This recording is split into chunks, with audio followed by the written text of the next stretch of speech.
The Sicilian Mafia. They do not play such games. Revenge is sweet. Next month marks the 8th anniversary of Vincente's wedding in Canton, Italy, a town near Sicily. Vincente was a man of business and belonged to the Morone family. Antonio Morone attended the wedding out of respect for his cousin Johnny, now the head of the Morone family, who lives in Chicago. The wedding went as expected. A big Italian reception with lots of food, wine, cocktails, and dancing until the morning. Laughter, fights, dancing, more laughter, and a lot of booze flowed like a river all evening. Antonio liked one of the wedding waitresses, a young girl named Elisa Fellini. She came from a small, poor family who had worked for the Morone family for many years and attended many of their celebrations.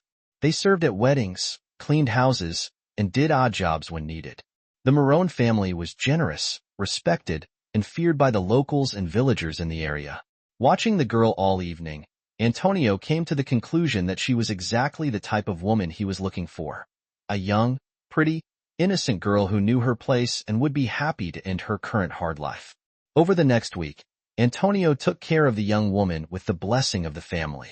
They were thrilled at the prospect of their daughter starting to grow up and stop leading the poor lifestyle she found herself in. Antonio had to fly home to settle things in Chicago, but after talking to Johnny about his plans, he decided to return in a month to see Elisa. After Johnny blessed Antonio, he returned to Sicily and met with the Fellini family. He asked her father for her hand in marriage, and they gladly agreed. Antonio was generous and promised the family that he would support them and pay back the money that Ella received on a monthly deposit as a sign of respect for his family and for his daughter's hand. It was customary to take care of the family, which was not a financial burden for Antonio. They had a modest wedding, and her younger sister, Lucia, was a bridesmaid. Lucia was only 16, and she was even more beautiful than her gorgeous sister, Eliza. It was a wonderful wedding, and 2 days later, Eliza was flying first class on her first plane to her new home in the USA. The 650 square feet house on the lake shore was very different from the 75 square m house in which she and her family lived those years. Eliza could not get used to the luxurious surroundings and the servants who took care of the house. It took the efforts of Antonio and the whole family to make her understand her place and that such a life was normal for their family. Excited and nervous, Eliza discovered that the following year was a year of rapid change for her.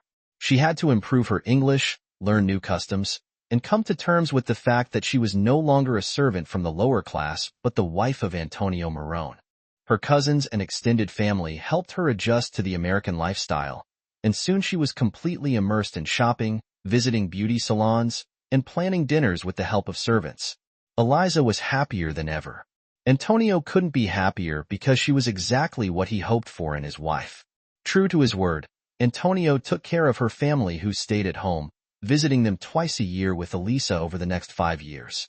Eliza enjoyed her new life, visiting the country club, taking tennis lessons, undergoing spa treatments, and enjoying all the benefits of a good life.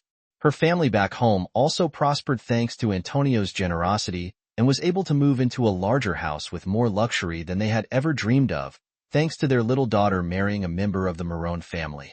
5 years later, their life together became happy and satisfying. Now, they were trying to have children and start a family. One day, Eliza was at the country club with a friend who introduced her to Gunther. Fascinated by her beauty and accent, he offered her a job at his company, explaining that they needed a translator for some clients and that her presence would add extra beauty to the office. Flattered, she initially declined his offer because she was not looking for a job, but was intrigued by the prospect of using her Italian translation skills and doing something other than shopping and visiting spas. It would only take a few hours a week, which would allow her to prove her worth to Antonio and show everyone that she is more than just a spoiled wife. Elisa begged Antonio to let her work and benefit their family because she felt guilty for taking without giving in return. Antonio explained that in their family, the man's role was to provide, and the wives did not work. However, after much discussion and argument, Antonio reluctantly agreed, telling her that she could work as long as nothing changed between them. He made it clear that if he noticed any inconvenience, she would have to resign. Eliza was thrilled to be able to contribute and be productive again.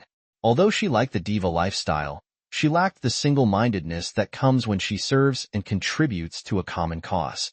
This opportunity allowed her to demonstrate her value to Antonio and become an even better wife. She quickly immersed herself in her work and sought to impress Antonio with the promotion that Gunther had promised her. Having achieved this, she would prove to her generous husband how grateful she was to him for becoming his wife over the next few months. Elisa worked hard to make Antonio happy and to keep her job out of the way of her family life. She tried to satisfy his love needs and let him know how much she appreciated his efforts. Unfortunately, one evening, she made the mistake of telling Antonio that Gunther wanted to have a business meeting sometime after work. Innocently, without thinking that there was any other meaning to it, she started a conversation with her husband.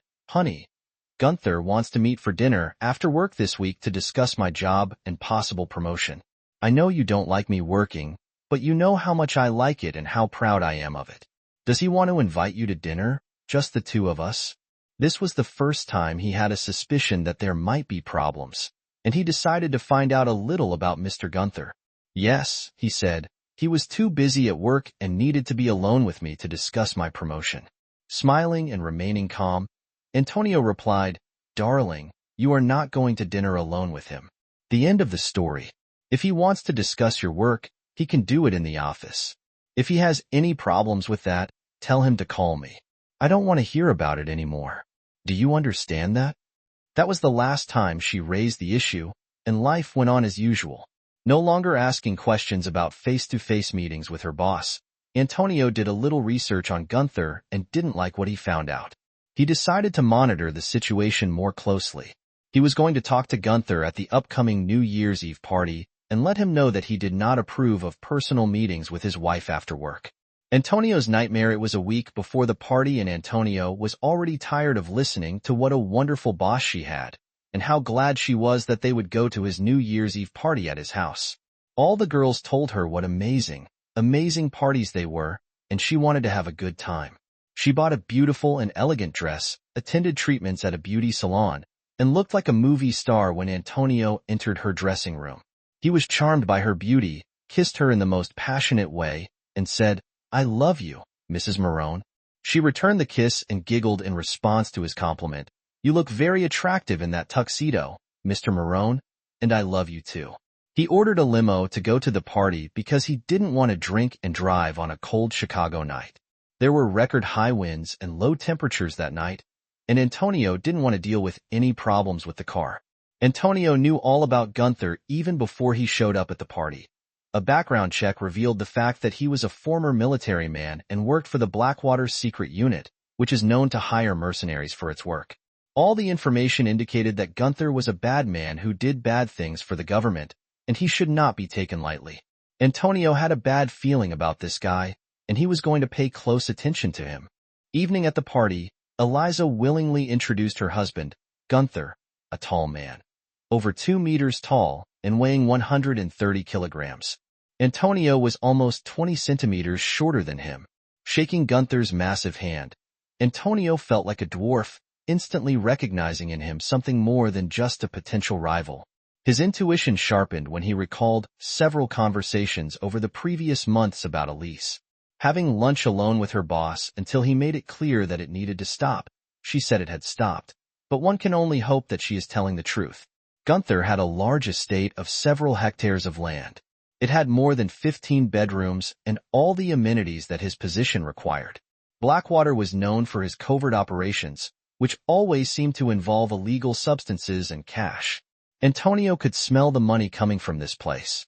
Antonio noticed 6 other guys from Black Chew, who were easily recognizable by their height, scars, and tattoos. They all had female companions, but their actions and the way they watched the boss and the crowd clearly showed that they were here to protect Gunther and keep an eye on the party. Everyone was having a good time as midnight was fast approaching. Antonio recalls the events of that night. It's been 4 months since the incident at Gunther's New Year's Eve party. It all started when I left Eliza with her colleague Janet to go to the bathroom. When I returned a few minutes later, Eliza was nowhere to be found. So, I looked around to see where she might have gone. I thought maybe she and Janet had gone to the ladies' room. Out of the corner of my eye, I noticed some movement and felt my blood freeze in my veins. Stunned, I saw her coming up the stairs, holding Gunther's hand. When I called out to her, she just turned around, smiled broadly at me, and said, "I love you." Suddenly, I realized that her friends at work saw what had happened and looked at me with understanding and pity. I was about to run after her when Aldo and Bruno, two of his thugs, grabbed my arms and told me to relax and let it happen. They said their boss, the host of the party, had given them strict instructions not to disturb him. "Antonio, your wife knew about tonight and agreed to it before the party even started. This is just a one-time promotion that the boss holds every year with one of his employees. He's just using her. When it's over, so she'll always remember him on that night every year for the rest of her life. It's kind of his tradition, and the boss always gets his way. Look, just try to relax. She'll be back before you know what happened. Then she will be yours again. But until the end of this year, she belongs to him. She worked hard and deserves this one time. So, just forget about it. Don't resist, and don't think about doing something heroic. Trust me, this is not going to end well for you. Just sit down and enjoy the food and drinks until she comes downstairs. Then you can take her home and take what belongs to you." I was in shock, and apparently, he decided that his encouraging speech had worked because when they felt that I had relaxed, they loosened their grip without hesitating for a second. I quickly delivered a strong blow to Aldo's throat, causing him to fall to the floor gasping for breath. That was my last memory until I came to, tied to a pillar in the courtyard. Obviously, the other guy, Bruno, knocked me out after I disabled Aldo. Later, I found out that Bruno took me outside so as not to disturb the party. He left me there, unconscious, tied to a pillar in the courtyard, and he wanted to take care of Aldo. Bruno decided that my wife would pick me up when she was done making love to the boss and left me alone in the cold Chicago night. When I came to, I felt pain on my face and cold all over my body. I wasn't sure if it was the cold or the aching head that was causing me the most pain. My whole body was shaking, trying to cope with the wind and the zero temperature. Later, I found out that because of the cold wind, I was at a temperature of -5 degrees for more than 30 minutes, bleeding and dizzy from the blows. I barely realized the pain until I looked up and realized that I was tied up right under the bedroom where my wife was being used by her boss. Not only did I have to endure the pain of the knockout blow and the icy temperature, but also being so close to my wife, helpless and in excruciating pain. I really remember praying that the good Lord would take me away when I heard everyone cheerfully greeting the new year. It was a great party and celebration for everyone except me, as I tried to stay conscious, realizing that at this very moment, Gunther was pouring his vile seed into my future ex-wife, the woman I loved and cherished. From this day forward, on New Year's Eve, and for the rest of my life, I will remember this humiliation, pain, and betrayal. It seemed like an eternity before I realized that my body temperature was dropping. I realized I was in trouble when no one heard my cries for help. All my life, I grew up in cold weather and knew well what hypothermia was and what to expect. The anguish I felt over my wife's humiliation, as well as the pain in my stomach and heart, were unbearable. While everyone was enjoying the New Year's holiday, I remained tied up outside and forgotten. After a few more minutes of self-pity, the pain subsided, and I realized that my body had stopped working. The cold was doing its job, and if I didn't return to the house soon, I might not get better. After a few minutes, I closed my eyes and plunged into the long-awaited darkness. When all my pain and anxiety finally went away, I welcomed the darkness as humiliation and anger left my body. The next thing I remember is lying on a warm carpet, covered with blankets, and my loving but unfaithful wife bending over me. I heard her calling my name and rubbing my freezing body as if trapped in a terrible nightmare from which it is impossible to escape. She was screaming, "Antonio, are you okay, baby? Wake up. Somebody. We need more blankets." I felt kisses on my face and heard a gentle voice. "I'm so sorry that they left you on the street.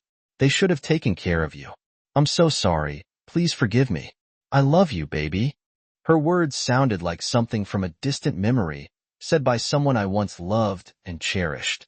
Now those words sounded fake and unconvincing, and I wanted them to stop. I wanted to go back into the darkness and escape from this tragic nightmare. Fortunately, I was unable to respond. All I felt was a strong tremor all over my body. A few minutes later, when I heard her pleading, "I'm sorry, and I'm so sorry," an ambulance arrived and took me to the hospital. The last thing I remember is the head nurse giving me medicine. I regained consciousness only the next day, at 3 a.m. A nurse from the night shift came to my hospital bed, and when she saw me waking up, she obviously noticed that Eliza didn't leave my side a single step and was sleeping in the next bed the whole time. The elderly nurse said, "Welcome back, dear. Your poor wife was terribly worried and wouldn't leave your side. What the hell were you doing outside in this freezing weather? Do you have a death wish? You're lucky to have someone who loves you so much. You'd be surprised at what we see here." I remember thinking, yes, she loves me so much. I wanted to tell the nurse that I was here because of her, but I couldn't speak because of the pain in my lungs and coughing fits. "You have a lot going on, so don't talk. Just relax and don't try to get up. We're here to help you, and the doctor will be here in a few minutes." That's when I saw Eliza run up to my bed. Hearing that the nurse was talking to me, she asked, "Honey, are you all right?" I was so worried. I felt anger boiling in me as I remembered the events that led up to this moment. I wanted to jump up and strangle this woman who had just ruined my world and my happy life. That's when the doctor arrived and told me that I had frostbite and loss of the tips of 2 fingers, cardiac arrhythmia, and pneumonia. The good news was that I would make a full recovery. Good news. I prayed for death. I looked at Eliza, who couldn't hold my gaze anymore. When the doctor saw how upset I was and how my blood pressure was rising, they decided to prescribe medications for me again. Soon, I was back in this desirable darkness, away from reality, my treacherous wife, and ruined life. The next day, my cousin Johnny Marone came to see me after learning about my situation. Johnny was the head of a Chicago family that ran several businesses in the city, some legitimate and others better left out. Due to lung problems, I had to speak in a low voice, almost in a whisper, when I told Johnny the whole story. Johnny praised me for taking down one of the thugs. "I know you, Antonio, and I'm worried. What are you going to do?" Due to the limited volume of my lungs, I had to speak in a whisper, and I motioned him closer. "I'll divorce her and kill him." With a sad expression on his face, he said, "Antonio, let's think about it. I agree this guy needs to change his attitude, but let me come up with something that could keep you out of jail and maybe give you the satisfaction you deserve." Hugging him to me, I panted and said, "Johnny, I could have died last night. I had to watch him put her in his bed while I was tied up. To make it even more painful, they put me right under his bedroom window in the cold, knowing that he had been using her all this time. This fool even did it on New Year's Eve to welcome the new year. Apparently, this is his way of letting his husbands know which of them was better and leaving an indelible memory about it. Johnny, what do you think I'm going to think about for the rest of my life? Every new year. No, that bastard has to die, and she has to leave. Please get my unfaithful wife out of this room." Shortly after our conversation, Johnny instructed the nurses not to let Eliza back into the room. Eliza cried, not understanding why I did this and treated her like this. She begged Johnny to make me understand and forgive her, but Johnny was firm and told her to wait until I was ready to meet her. Obviously, she didn't know what to do and decided to call her boss, Gunther, to tell him that I kicked her out of the hospital room and was going to divorce her. The predator actually came to visit me later that day. This apologized for the way men treated me, not for using my wife. If I could move, I would rip this guy's throat out with my bare hands. "Antonio, I know that what they did to you is wrong, but you can't divorce your wife because of this. She did what I told her to do, and it wasn't her fault. She really loves you and is heartbroken that you won't let her visit you. She was very upset when you talked about the divorce." I stared at him in disbelief, and he continued, "And now, I suggest you just relax and collect your thoughts. You won't divorce her and forget what happened. She will get a promotion and remain your happy, loving wife. Trust me, I'm not going to use it again. It was just a one-time love. I do that to all the women who work for me, and besides, she's not my type." She still had a fun night and an unforgettable New Year's Eve. If a look could kill, then the look I gave him would have blown up every cell of his body. He continued, "Now, stop talking this nonsense and behave yourself. I've already talked to the hospital administration, and my company will pay your medical bills. My guys were ordered not to hurt you, and they live by the rules. I have honor. I'll take care of all your bills and missed hours at work. Eliza is right outside the door now, and I'm going to invite her. Be kind and forgive her. Remember, it wasn't her fault. As I said, I told her what to do that night, and women always listen to me. She's your wife, and I hope you'll treat her well. Who does this guy think he is? He expected me to treat my future cheating ex-wife well. This guy is either seriously dumb, or he's on illegal substances. Since I couldn't speak without getting out of breath, I was forced to listen to him. But when he was done with his stupid apologies, I motioned him closer, gathering all my energy, and spoke directly into his ear in a gloomy voice. I'm going to kill you. He stood up, shook his head, and giving me a sympathetic smile, left the room. A minute later, Eliza came in with a happy expression on her face. I saw tears of joy when she came up to me. Baby, did he explain what happened? You know, I'm all yours, and I would never do anything like this to you. But it was just for once, and all the girls who work there end up doing it once and never again. You have to forgive me. They all said you'd do it after I explained everything. What was I looking at? The woman I was married to, but I didn't recognize the creature that took over her body. She continued, Honey, I know you're upset, but there really wasn't anything special about it.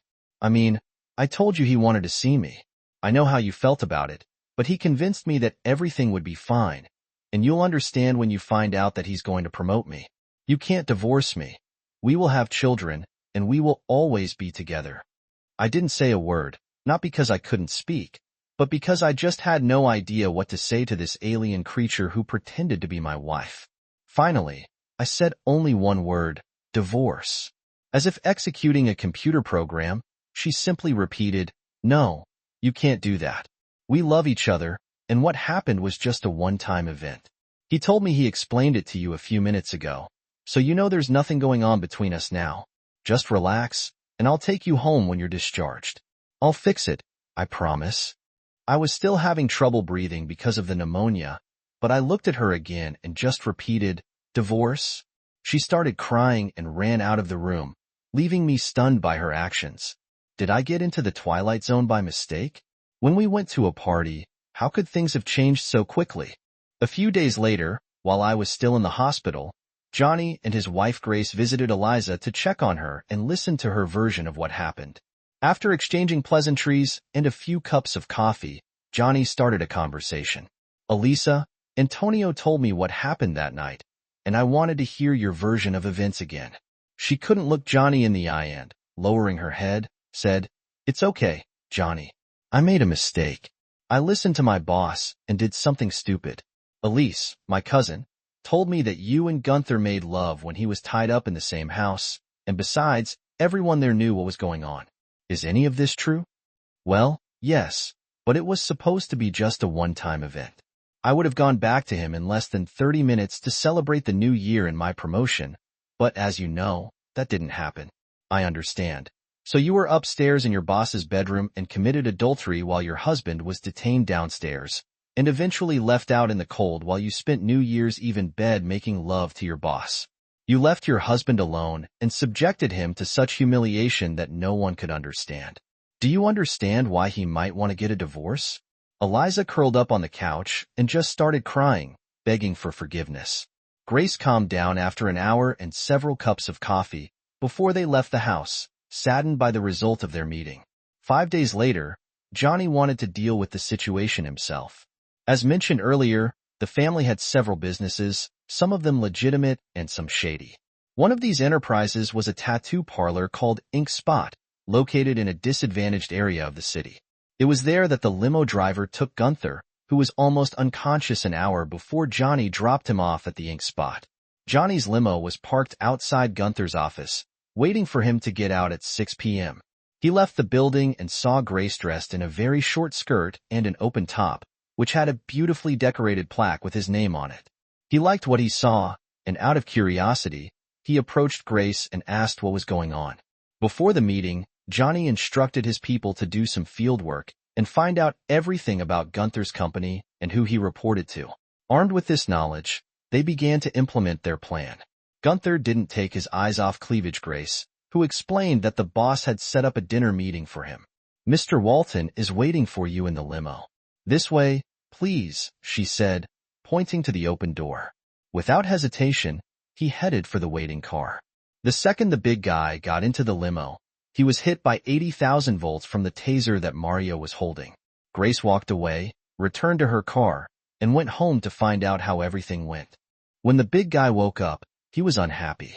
When he sat down opposite Johnny, who was holding a 9mm pistol with a silencer, he asked, "Calm down, and you will live.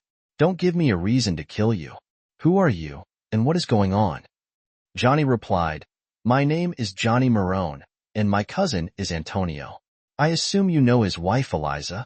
Gunther exclaimed, "This can't be happening." Johnny responded, "Nothing special. I use all the wives who work for me. That's what I do. Nothing special." He wondered why this fool was so mad about this. "I don't want his wife. She's not my type." Johnny almost pulled the trigger, and his anger grew. This really deserved to die, and he was thinking about changing plans until the limo pulled up behind the spot. The door opened, and when the big guy got out of the car, Mario was there again to greet him with an 80,000-volt stun gun and then injected a special mixture of substances that was supposed to keep him unconscious long enough for them to complete the procedure. An hour later, when Gunther woke up, he was tied to a table. His head and torso were tied to the table, and he couldn't move. He panicked when he tried to move and realized he couldn't. The girl in the mask saw that he opened his eyes and said, "Try not to move, we're almost done. If you move, it will have a bad effect on you." Mario injected another smaller dose of a drug, which did its job, and he fell asleep again. Sylvia, their most talented artist, was invited to work. She was told to use bright red ink and bold lettering so that the tattoo would be difficult to remove. For the next hour, Gunther lay unconscious, tied to a table, while Sylvia did her job. The word "rat" was tattooed on the man's forehead, written in red letters 7 centimeters thick. When she was done, Gunther was put into a limo, where Mario beat him, causing him to have several facial bones broken. They dumped his battered and bruised body 15 kilometers from the city in a deserted place by the lake, as Antonio had requested. It would take several months for the beatings to heal, but the tattoo would remain a reminder of his wrong decision to get involved with Antonio's wife for a long time. The rough landing from the car and the cold air woke Gunther up. After walking barefoot in the cold for half an hour, he finally collapsed on the side of the road, where he was picked up by one of Chicago's best police officers. Fortunately, Officer Michael Torino got a call from a family member and asked him to pick up the otherwise Gunther could have ended up in the morgue. Officer Torino helped the unconscious man into a patrol car. When the officer was looking for the man's ID, he found a bag weighing 100 g, which Mario had put there before leaving it on the side of the road. The amount of prohibited substances was enough to charge him with possession with intent to distribute. From that moment, an investigation began, and search warrants were issued for Gunther's home and business. Gunther's life was about to change dramatically. While Gunther was getting a new tattoo, Johnny's gang was able to drop off a briefcase full of cash and crack cocaine at his house, as well as heroin in a Ferrari that he kept parked in the garage. When the police searched his house, sniffer dogs found the cash in a matter of minutes. Johnny's team also planted another dose in Bruno's SUV, which was later parked on the street after he returned to the house that evening. The police found a suitcase with cash and more than 3 kilograms of crack cocaine. The big surprise was the 4 kilograms of pure heroin in the front seat of his red Ferrari, which was now parked in Gunther's garage. Illinois had a zero-tolerance law, and the red Ferrari, his pride and joy, and Bruno's $80,000 SUV had just become state property. When Gunther found out about the news that evening, his anger went through the roof. He vowed revenge on Johnny and Antonio, while the investigation was ongoing. Gunther was handcuffed to an ambulance gurney while he was being warmed up. Fortunately for him, he was not seriously injured. However, the tattoo would be a part of his life for a long time. His problems with the law were just beginning. Antonio Eliza was shocked when she heard that her boss had been attacked and could not believe that her husband could be involved in this. She reported the incident to the police, mentioning that her husband was divorcing her. This information led the police to initially suspect her husband. However, his alibi, which was that he was in the hospital at the time of the attack, was confirmed. The authorities began to suspect that the cartel with which Gunther was dealing was behind it. A week after she was discharged from the hospital, the divorce papers were filed, and Eliza was handed them at work. She fell into a chair, sobbing, and her friend Janet tried to comfort her. Gunther, noticing the commotion, entered her office. He was furious when he found out that Antonio was still seeking a divorce. Gunther decided to confront Antonio, insisting that he put aside his ego and end the divorce. Gunther thought angrily to himself, "How many times do I have to tell this idiot that I have no desire to use his wife?" She was terrible in bed and just lay there like a cold fish. Still crying, Elisa tried to call Antonio, but he didn't answer. In desperation, she turned to Johnny, begging him for help. However, Johnny told her that he respected Antonio's decision and that there was nothing he could do. Elisa was angry with herself for her naive belief that Antonio would understand her actions. That night, everyone assured her that her husband would forgive her, and she believed that everything would work out. Now, she was faced with the painful reality of divorcing the man she loved. Antonio moved out for a while, and Elisa was left alone in the house they had just bought. When they planned to have children, she now realized that she would have no family, no home, and no husband. She needed to tell her husband that she had misjudged the situation and regretted it before the divorce became final. It took almost 8 weeks before Antonio decided to talk to her, and until they met at the lawyer's office, she had not seen him. She looked different, she seemed to have gained a little weight, and her breasts were bigger than before. He sat down in front of his crying wife and asked her to calm down. "Antonio, I love you, and I'm sorry," Gunther said. "You'd understand, especially when I tell you about the promotion. I never thought you'd react like this, and I'm sorry. Please forgive me. I've never had any feelings for him. I swear I've always loved only you, and I did it for us, baby. Please stop this divorce. I need you, and I don't want to be with anyone else. Don't you understand?" She looked into his eyes for the first time, and she saw my anger and pain when I spoke. "Let's see if I got it right," I began.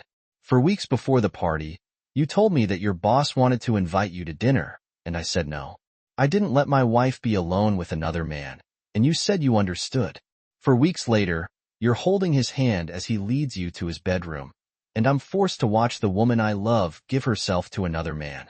Even worse, everyone there knew for sure that he was making you his woman, leaves his mark, and lets me know that he is the best man and owns my wife." Eliza was crying, and I continued, "Then, I am kicked out into the cold, where I suffer from hypothermia, frostbite, heart problems, pneumonia, and all this time. My wife is being used by another man just 10 meters from where I was tied up, and it's getting even better. After 10 days in the hospital, the police accused me of assaulting my wife's lover because of what happened to him. Now you're sitting here looking pregnant, and I'm guessing it's his baby, and you want me to stop the divorce? Are you completely crazy? Do you really think that I will take you back, let alone touch you again? You disgust me, and now I cringe being in the same room with you."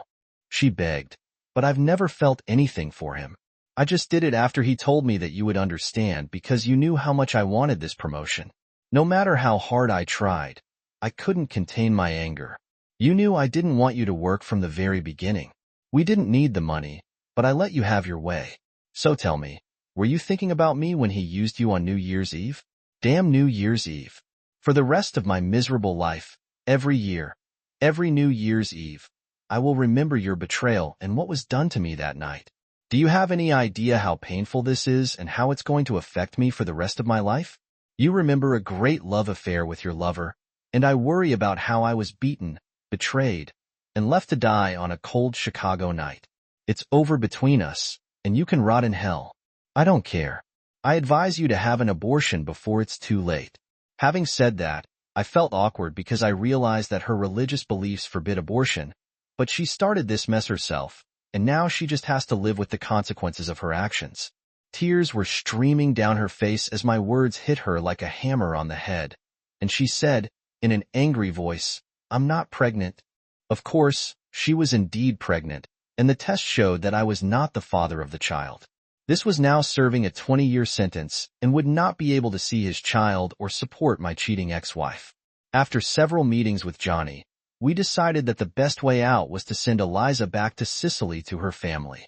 She protested when we told her about her fate, but we explained that if she resisted, her entire family would be killed in the most terrible way, and the family's name would be tarnished for centuries to come.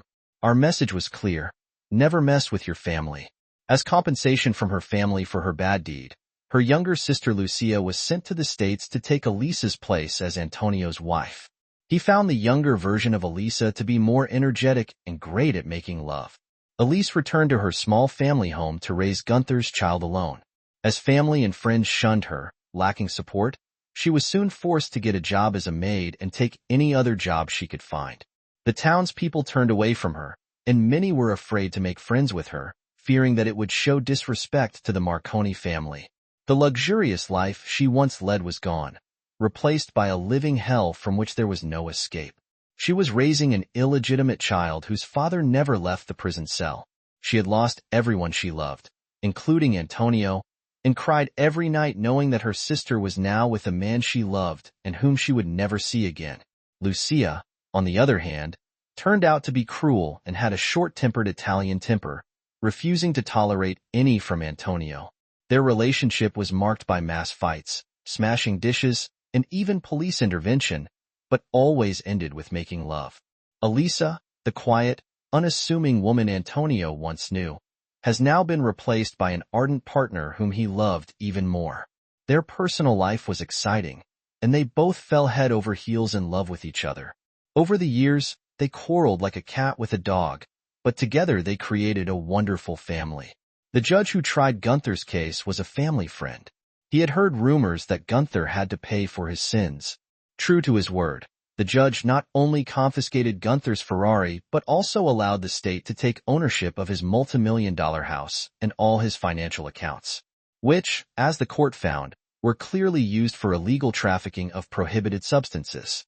There was even talk that murder charges would be added to the 20-year sentence due to several recent deaths from use, which they tried to pin on Gunther. Gunther's firm took a step back when they found out who the main characters in Gunther's little drama were, throwing him like a stone and leaving him dangling in the wind. The man with a big ego didn't have the cocky smile he was known for. The R8 tattoo had attracted a lot of attention from the press and the jury. In prison, a tattoo of a rat was a sign of betrayal, and his life in prison would be terrible.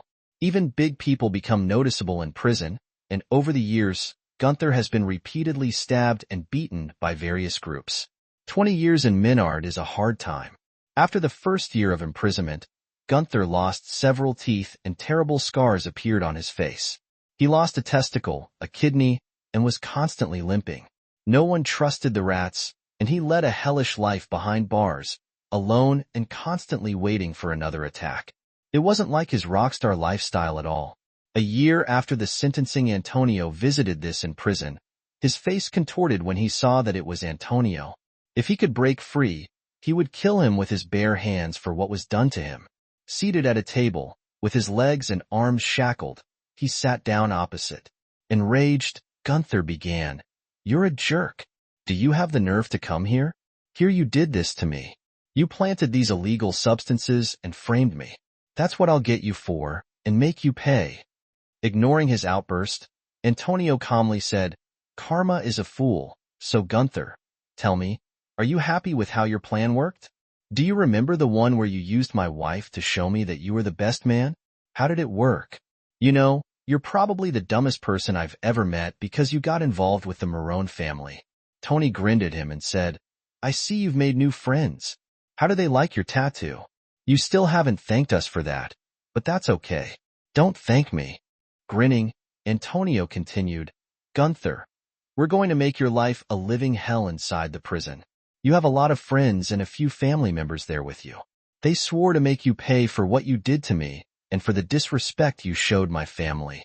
Before getting up and leaving, he added one more thing. "You should know the mother of your child lives in poverty thousands of kilometers away. You will never see her or your illegitimate child. He will live an unhappy life because of his father's sins. I want you to think about their suffering every day because of your arrogance and selfish actions.